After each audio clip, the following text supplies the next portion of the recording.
नमस्कार दोस्तों, आज मैं आपके लिए सूरत शहर की एक बेहद ही डरावनी और खौफनाक सच्ची भूतिया कहानी लेकर आया हूं। इस चैनल पर मैं आपके लिए भारत के अलग अलग शहरों के हॉन्टेड प्लेसेस की जानकारी के साथ साथ उससे जुड़ी हुई सच्ची भूतिया कहानियां लेकर आता हूं। और आज मैं इसी कड़ी में सूरत शहर की सबसे डरावनी और खौफनाक जगह की सच्ची कहानी लेकर आया हूं। तो ज्यादा समय ना बर्बाद करते हुए सीधे इस कहानी की तरफ बढ़ते हैं। तो ये कहानी है दो दोस्तों की जो कि वडोदरा शहर में रहा करते थे, राकेश और महेंद्र, जिसे मनी कहते थे। अब दोनों दोस्तों की दोस्ती बहुत ज्यादा पक्की थी। दोनों थे ही पहले से ही अमीर। दोनों के पिता कपड़ा विक्रेता थे, लेकिन कॉलेज खत्म होने के बाद जो मनी था उसके पिता ने उसे सूरत भेज दिया। सूरत अपने चाचा के पास मनी काम करने लगा और वहां पर कपड़ा विक्रेता बना और उन्होंने दुकान खोली, कपड़े का व्यापार करने लगा। उसके बारे में ज्यादा जानकारी तो उन्होंने नहीं दी, लेकिन 3 साल हो चुके थे जो मनी था यहीं पर काम कर रहा।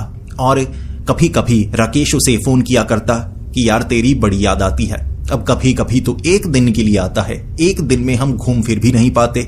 हमने तो कितने सपने देखे थे कि कॉलेज में हमारे परिवार वाले हमें ज्यादा रुपए नहीं देते, क्योंकि उनका दिमाग ऐसा ही है। अब ज्यादा रुपए देंगे तो ये बिगड़ जाएंगे, कहीं ऐसा ना हो सिगरेट पीने लग जाएं, शराब पीने लग जाएं। तो हम कहा करते थे कि जब हम काम करेंगे तब हम पूरी ऐश करेंगे। पढ़ाई खत्म हो चुकी है, कॉलेज खत्म हो चुका है, अब तो यार आपस में मिलने का मौका तक नहीं मिलता। इस तरह 3 साल बीत चुके थे और फिर राकेश ने अपने पिता से बात की कि तो एक अलग कंपनी थी जो कोई सूरत की होगी, उसके बारे में ज्यादा जानकारी नहीं थी। बस एक काम के सिलसिले में जो राकेश था उसे सूरत में आना था और उसने सबसे पहले महेंद्र को फोन कर दिया कि भाई मैं तेरे पास आने वाला हूं, 2-3 दिन का काम है और तू कह रहा था उनसे तेरी जान पहचान है, देख उनसे मिलवा दे, मेरा काम करवा दे। तो महेंद्र ने कह दिया भाई तू आ तो सही, तेरा तो मैं इंतजार कर रहा हूं, तू बस यहां आ जा, काम तेरा मैं करवा दूंगा, मीटिंग फिक्स करवा दूंगा। अब सस्ते में डिस्काउंट में वो चीज तुझे मिल जाएगी और फिर काम चलाना। इस तरह जो राकेश था पहुंचा सूरत। जैसे ही वो महेंद्र से मिला, गले मिला और कहने लगा भाई शहर तो काफी अच्छा लगता है। महेंद्र ने कहा हाँ यार यहीं का होकर रह गया हूं, वहां पर भी हमारा काम है, लेकिन यहाँ चाचा जी के पास आया था और कहते हैं ना किस्मत जहां आपको ले जाए वहीं पर रहना पड़ता है। अब यहाँ काम अच्छा चल रहा है तो यार शहर से निकलने का मौका नहीं लगता।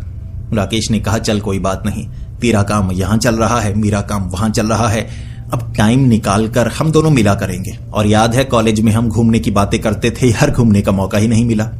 तो महेंद्र ने कहा यार मीटिंग खत्म होने के बाद ना शाम को घूमते हैं, कल भी घूमेंगे, अब पूरी मस्ती करेंगे, 2-3 दिन तू यहीं पर है ना तो पूरी मस्ती करके निकलेंगे।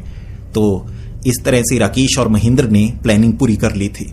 अब जो उनकी मीटिंग थी वो एयरपोर्ट रोड पर कोई रेस्टोरेंट होगा, वहां पर जो उस कंपनी के मालिक को बुलाया हुआ था कि बड़ी डील है, मेरा एक साथी है। तो इस तरह से तीनों की मीटिंग हुई और मीटिंग अच्छी हो गई तो काम बन चुका था राकेश का।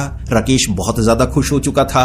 जिसके बाद महेंद्र और राकेश बातें कर रहे, वक्त 4 बजे का होगा, यार पार्टी करते हैं। तो महेंद्र कहने लगा यार अच्छी वाली पार्टी कर, देख इस बार तू अब मालिक है भाई, ऐसा नहीं है कि पिता से पॉकेट मनी मांगनी पड़ती है, अब तू काम करता है, पार्टी तू करेगा। राकेश ने कह दिया बात बन चुकी है, तू बता कहां पार्टी करेंगे। तो एयरपोर्ट रोड पर ही कोई होटल होगा बहुत अच्छा, वहां पर उन्होंने पार्टी की। समय अब हो चुका था कोई 6:30 बजे का।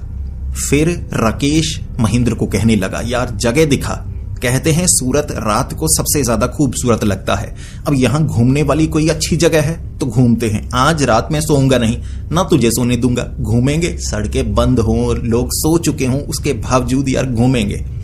महेंद्र ने कहा यार ऐसी कौन सी जगह है, सूरत में तो बहुत कुछ है देखने वाला, लेकिन तुझे सबसे ज्यादा क्या पसंद है। राकेश ने कहा भूल गया, कॉलेज में हम बातें किया करते थे ग्रुप टूर निकालेंगे सब दोस्त गोवा। सब अमीर थे हमारे दोस्त, लेकिन हमारे परिवार वाले पॉकेट मनी कम देते थे। अब कमाते हैं यार, गोवा जा नहीं सकते। अब यहाँ गोवा है क्या, सुना है मैंने यार यहाँ पर भी बीच है, तो अच्छे वाले बीच में चलते हैं, बैठते हैं, हवा खाते हैं, नजदीक कौन सा है। अब वो एयरपोर्ट के काफी ज्यादा करीब थे। अब एयरपोर्ट से सबसे ज्यादा करीब है डुमास बीच। तो जब ये बात राकेश ने महेंद्र को कही कि गूगल मैप में यार डुमास बीच यहां से काफी करीब है, चल वहां चलते हैं। महेंद्र ने कहा नहीं यार वो नहीं, बड़ा अजीब सा बीच है, एक बार गया हूं दिन के वक्त अपने कुछ दोस्तों के साथ, अच्छा नहीं है। कहते हैं यार यहाँ भूतिया घटनाएं होती हैं तो रात को वहां किसी को जाने नहीं दिया जाता। राकेश ने कहा बस इतनी दोस्ती थी, गोवा घूमने जाएंगे, थाईलैंड घूमने जाएंगे, डुमास बीच तो घुमा नहीं सकता, देख ले जा यार, कोई भूत वूत नहीं होते, मैं इस पर यकीन नहीं करता। महेंद्र ज्यादा कुछ कर नहीं सकता था क्योंकि दोस्त मिला था, दोस्त कह रहा था बीच घुमा, भूतिया है तो है, लेकर जाऊंगा मैं, दोस्ती पक्की थी उनकी। तो ऐसे जो महेंद्र था गाड़ी थी उसके पास, लेकिन उसने बाइक निकाली।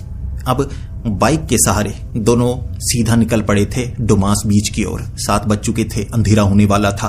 अब वहां पर काफी गार्ड है, तो डुमास बीच पर रात के समय 7 बजे तक तो आपको लोग मिलेंगे। 7 बजे के बाद वहां किसी को जाने नहीं दिया जाता। 2 कारण हैं। पहला है ज्वार भाटा, जब ज्वार आता है तो पानी काफी ऊपर हो जाता है और कुछ बेवकूफ लोग होते हैं कि पानी के करीब जाओ, पानी के करीब जाओ, तो ऐसा हादसा समुद्री तटों पर होता है। बेवकूफ लोग पानी के करीब जाते हैं, ज्वार के कारण कई बार खिंच जाते हैं, तो इसलिए भी सिक्योरिटी के तौर पर जो पानी होता है समुद्री, उसके करीब किसी को ज्यादा जाने नहीं दिया जाता। दूसरा कारण यह है कि इसे भूतिया माना जाता है। कुछ ऐसी घटनाएं हुई हैं, किसी ने कहा है कि रात को ये दिखा वो दिखा, तो वहां थोड़ी सिक्योरिटी होती है, लेकिन इतनी नहीं, क्योंकि जो समुद्री तट होता है बहुत ज्यादा बड़ा है। डुमास बीच भी काफी लंबा है, बाकी आगे और भी समुद्री तट हैं, तो कहां कहां गार्ड्स रखोगे, पुलिस वाले कहां कहां हो सकते हैं। ऐसे शरारती लोग तो कहीं ना कहीं से निकलकर पहुंच जाते हैं। तो यही बात राकेश ने महेंद्र से कही कि यार बस ज्यादा कुछ नहीं करना, पानी के करीब नहीं जाएंगे, मुझे नहाना तो वैसे भी पसंद नहीं, 3-3 दिन में नहाता नहीं, तो पानी के करीब नहीं जाना है। बस यार जब समुद्री तट के सामने हो ना, तो पानी की लहरों की आवाज, बैठो उसे देखते रहो, बड़ा मजा आता है। बस ऐसे ही घंटा आधा घंटा बैठना है, उसके बाद निकलेंगे। गोवा का सपना पूरा हो जाएगा तेरे साथ कि मैं गोवा में घूमा हूं। ऐसे एक जगह से डुमास बीच में ये घुस गए। वहां पर कई टपरी नजर आ रही थी जो बंद हो चुकी थी। वैसे अंधेरे में कभी कभी कोई टपरी लगी होती है जब कुछ लोग हों वहां पर, लेकिन बाद में बंद हो जाती है जब सब वहां से निकल जाते हैं। तो ऐसे ठेले वगैरह तो थे, लेकिन बंद पड़े थे, उन पर तिरपाल डाली जा चुकी थी। फिर चलते चलते थोड़ा आगे गए, वहां दिखती है काले रंग की रेत। अब वो काली रेत थोड़ी आगे थी, ये टपरी के पास ही थे। टपरी के पास ना जो राकेश था उसका ध्यान एक कुत्ते की तरफ पड़ा। कुत्तों से वो काफी ज्यादा डरता था। ये जो आवारा कुत्ते हैं कभी भी काट सकते हैं, भौंकने लगते हैं, तो भौंकने की आवाज सुनाई दी। राकेश डरा, महेंद्र नहीं डरा कि यार हमारी तरफ थोड़ी ना भौंक रहा है, वो तो किसी और तरफ भौंक रहा है। लेकिन राकेश चौकन्ना हो गया था। उसने कहा यार ये भौंक किसे देख कर रहा है। अब एक तरफ थी टपरी, यहां है कुत्ता, इस तरफ था खाली, कुछ नहीं। यहां पत्थर वगैरह या थोड़े पत्थर का फर्श बना हुआ, उसके सिवा कुछ नहीं था। लेकिन वो किसकी तरफ देखकर भौंक रहा था? राकेश ये देखे जा रहा, यार ये क्या पागल हो गया है कुत्ता। महेंद्र ने तब पत्थर उठाया तो उस कुत्ते ने महेंद्र को पत्थर उठाते हुए देख लिया। डरपोक सा कुत्ता था, भाग गया। लेकिन दोनों के दिमाग में एक बात थी कि ये किस तरफ देखकर भौंक रहा था। मुंह तो इस तरफ था और नीचे की तरफ नहीं कि कोई चूहा छिपा हो, मुंह ऊपर था, जैसे चांद की तरफ देखकर भौंक रहा हो। तो दोनों थोड़े चौकन्ने से हुए। फिर चलकर वो रेत तक पहुंचे तो वहां पर थोड़ी मिट्टी नजर आ रही, काली काली मिट्टी, रेत ही कहते हैं ऐसे, मिट्टी जैसी है, थोड़ी सख्त सी। तो वहां पर पैरों के निशान काफी ज्यादा बने हुए, ज्यादा आगे वो जाना नहीं चाहते थे। तो वहीं पर राकेश और महेंद्र बैठ गए। राकेश को बड़ा अच्छा लगने लगा क्योंकि उस जगह समुद्री तटों पर हवा तो बहुत अच्छी होती है, तो जैसे वो हवा को महसूस कर रहे, अच्छा लग रहा। अब हवा के कुछ झोंके बड़े तेज आते हैं। जब हवा चलती है तो कानों में जब हवा टकराए तो कुछ आवाज भी आती है। तो ऐसे बीच में एक हवा का झोंका आया और राकेश को साफ साफ सुनाई दिया, राकेश, किसी ने ऐसे कहा हो। तो राकेश ने पीछे मुड़कर देखा, कौन है? महेंद्र ने कहा, क्या हुआ भाई, क्या हुआ? राकेश ने कहा, किसी ने नाम पुकारा यार, सुना तूने? महेंद्र ने कहा, नहीं, किसी ने नाम नहीं पुकारा यार, कोई आवाज मुझे सुनाई नहीं दी। हवा का झोंका था, बड़ा तेज था, तो ऐसे आवाज सुनाई दी। तो राकेश वगैरह तो किसी ने नहीं कहा, कोई नहीं है, देख आसपास कोई मौजूद नहीं है। राकेश एक बार डर गया, यार आवाज साफ सुनाई दी थी, जैसे कोई पीछे हो, बिल्कुल साफ थी। फिर राकेश थोड़ा घबराया, लेकिन ये जगह उसे अच्छी लग रही थी, ना कोई तंग कर रहा है, हवा अच्छी चल रही है, आसमान की तरफ देखो और समुद्री तटों के जो आसपास पोल्यूशन नहीं होता तो तारे बिल्कुल साफ नजर आते हैं। और यहाँ पर रोशनी भी काफी कम थी, मोबाइल की टॉर्च जो जला रखी तो उससे कुछ नजर आ रहा, तो जो लाइट पोल्यूशन था यहाँ पर नहीं था, आसमान पूरा साफ नजर आ रहा। तो दोनों उठकर जाना भी नहीं चाहते थे। महेंद्र का भी अब दिल लगने लगा, लेकिन एक बार उसके दिमाग में था जगह भूतिया है। अब बैठे बैठे दोनों देख रहे कि कोई यार टपरी होती तो अच्छा होता, एक कोल्ड ड्रिंक मिल जाती या ताजा मैगी मिल जाती। यार मैगी खाने का मजा ना ऐसे समुद्री तट पर आता है, क्योंकि ज्यादा कुछ मिलता नहीं, तो ऐसे फास्ट फूड मैगी वगैरह मिल जाए तो। है कोई टपरी क्या?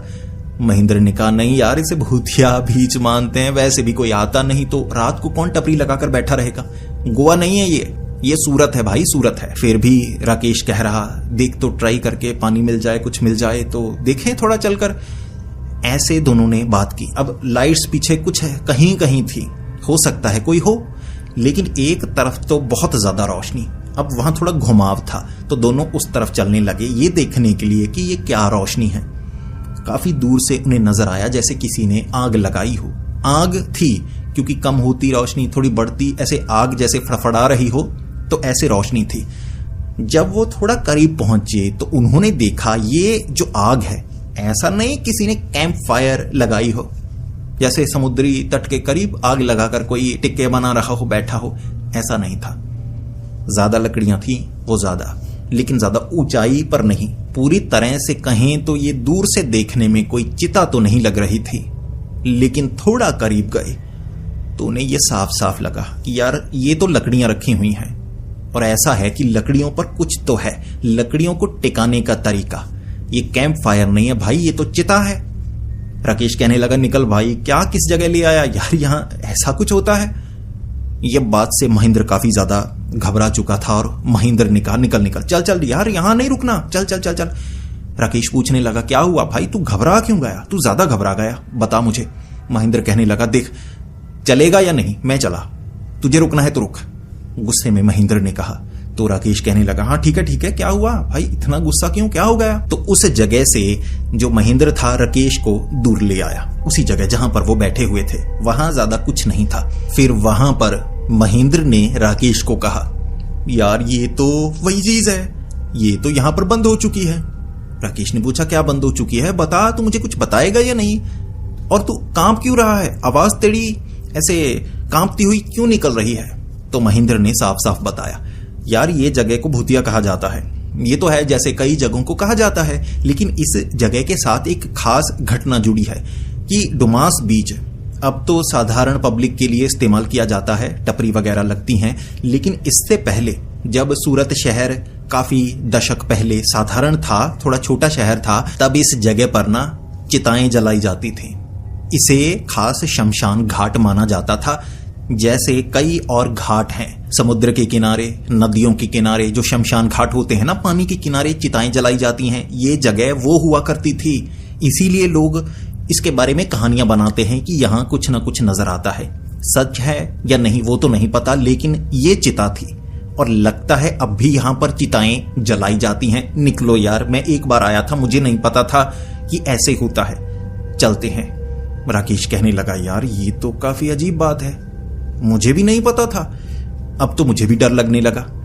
भूतों पर यकीन नहीं करता था राकेश, लेकिन शमशान घाट था ये बात सोचकर वो भी घबराने लगा। और फिर उसने कहा कि चल यार चलते हैं, बस जितना मजा था वो हो गया, गोवा वाली फीलिंग आ गई, अब सीधे घर की तरफ निकलते हैं, कहीं ऐसा ना हो शमशान वाली फीलिंग भी आ जाए। अब दोनों काफी ज्यादा डर चुके थे, जिसके बाद दोनों पीछे की तरफ मुड़ने लगे तो राकेश की नजर जो समंदर था उसकी तरफ पड़ी।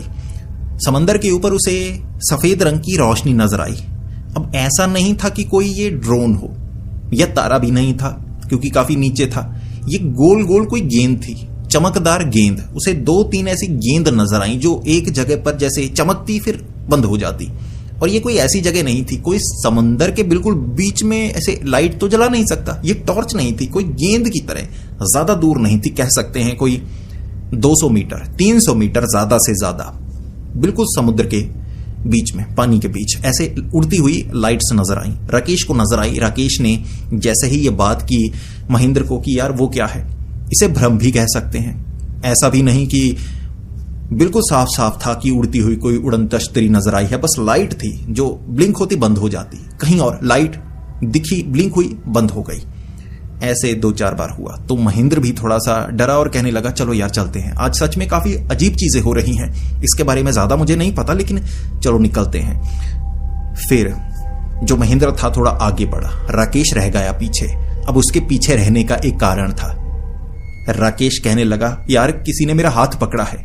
राकेश की एक टांग जैसे रेत में मिट्टी में फंस गई हो, अब एक बाजू पीछे रह गई, जैसे किसी ने यहां या यहां से उसे पकड़ा हो।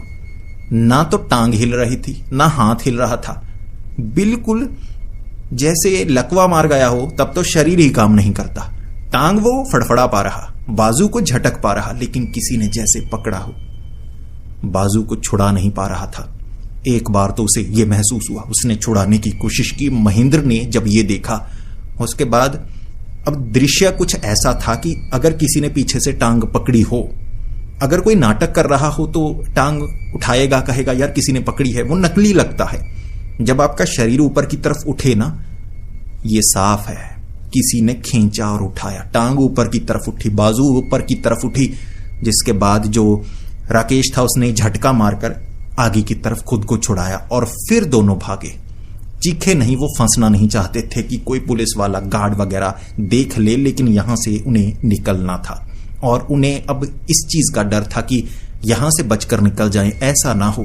कहते हैं कि डुमास बीच रात के वक्त जो यहां जाता है वो वापस नहीं आता। ऐसा भी नहीं, बहुत लोग गए हैं वापस भी आए हैं, लेकिन फिर भी लोग ये कहानियां बार बार सुनाते हैं कि जो रात को यहां जाता है वो वापस नहीं आता। अब दोनों के दिमाग में वो बात घूमने लगी कि सच में ऐसा ना हो, क्योंकि हमारे साथ कुछ तो पैरानॉर्मल हुआ है, हम जिंदा बच जाएं। तो वो भागे, बहुत तेज भागे बाइक के पास। अब जैसे ही दोनों बाइक के पास पहुंचे, वहां पर सबसे पहले जो राकेश था वो घबराया हुआ, उसके हाथ पांव कांप रहे थे।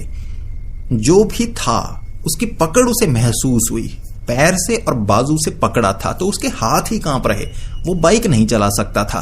तो उसने महेंद्र को कहा, जेब से चाबी निकालने में 30 से 40 सेकंड लग गए, जेब में हाथ डालकर चाबी निकालनी थी बस।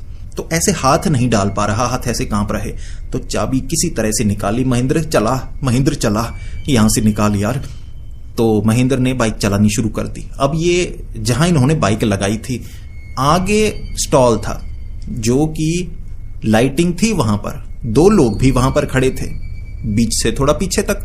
तो वहां आगे काफी लोग मिले उन्हें। जब थोड़ा साफ जगह पर पहुंचे, बीच से थोड़ा दूर पहुंचे, तब जाकर उन्हें लगा कि अब ठीक है, अब हम बच गए, अब हमारे साथ कुछ नहीं होगा। लेकिन एक स्ट्रीट लाइट के नीचे बाइक रोकने के बाद महेंद्र कहने लगा, भाई सब कुछ ठीक है, तेरी सेहत ठीक है, तू बोल क्यों नहीं रहा?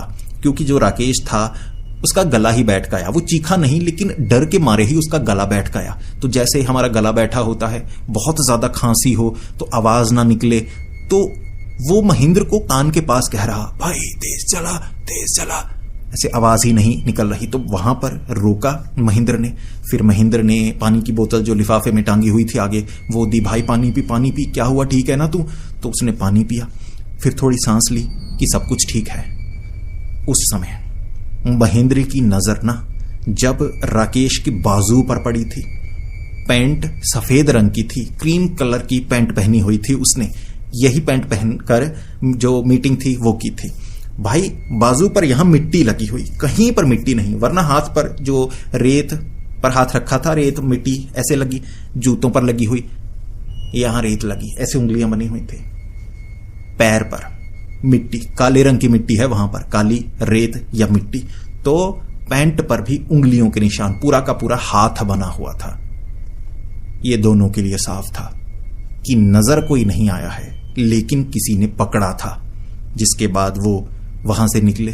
इसके बाद महेंद्र राकेश को अपने घर लेकर गया, चाचा जी को इसके बारे में बताया। अब चाचा जी थोड़ा कूल थे, थोड़ा उम्र में कम ही थे, तो बातें पूरी शेयर किया करते। दोस्तों की तरह महेंद्र अपने चाचा जी से बात करता था, तो पूरी बात बताई। चाचा जी ने डांटा कि पिता को मत बताना, ऐसे आप पागलपन मत किया करो यार, कहते तो हैं वहां जो जाता है नहीं आता, ऐसे वैसे भूत नजर आते हैं। अब तुम्हारे साथ तो इतना कुछ हो गया।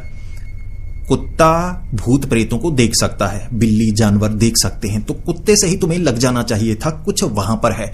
उसके बावजूद तुम वहां पर गए, आवाज सुनाई दी। अब हवा से कोई तुम्हें पुकारे तो पीछे मुड़कर नहीं देखना है। ये शुक्र है तुमने ज्यादा पीछे मुड़कर देखा तो सही, लेकिन तुम्हारे ऊपर उस समय इसका कोई असर नहीं हुआ। महेंद्र को कोई आवाज सुनाई नहीं दी थी, तुम्हें तो चिता नजर आई। अब वहां पर कोई चिता जलाई नहीं जाती, वो भी कोई भूतिया घटना थी। आखिर में तो पकड़ने की कोशिश की, शुक्र है तुम वहां से भाग निकले और बेवकूफी नहीं की। इसके बाद जो महेंद्र था डुमास बीच पर अगले 2 सालों में कई बार गया। ये घटना के बारे में अपने दोस्तों को बताया तो दोस्तों के साथ कई बार जाता रहा। राकेश सूरत में तो कई बार आया, उसने कहा नहीं भाई डुमास बीच नहीं जाना, गोवा चलते हैं, पापा से बात मैंने कर ली है। तो वो गोवा कई बार गया, लेकिन डुमास बीच दोबारा नहीं जाना। क्या पता यार वो पकड़ ले दिन के वक्त भी, क्योंकि वहां दिन के वक्त इतनी भीड़ होती है, किसी के साथ कुछ नहीं होता। रात को भी कई बार जाते हैं, लेकिन कुछ लोग जो कमजोर दिल के होते हैं या नेगेटिव हों या उस समय थोड़ा नकारात्मक ऊर्जा उन पर हावी हो, तब उन्हें भूत नजर आते हैं ऐसी भूतिया जगहों पर। तो दोस्तों अब आप बताइए आपको ये कहानी कैसी लगी। प्लीज अपने विचार कमेंट्स में जरूर बताएं। अगर आपको ये वीडियो पसंद आई है तो उस वीडियो को लाइक करें, बहुत ज्यादा पसंद आई है तो अपने दोस्तों के साथ शेयर कीजिए ताकि सब मिलकर डर सकें और सबको इसकी जानकारी मिल सके। ऐसी ही कहानियां सुनने के लिए हमारे इस चैनल को सब्सक्राइब कर लें। तो मिलते हैं अगली वीडियो में, तब तक के लिए डरते रहें।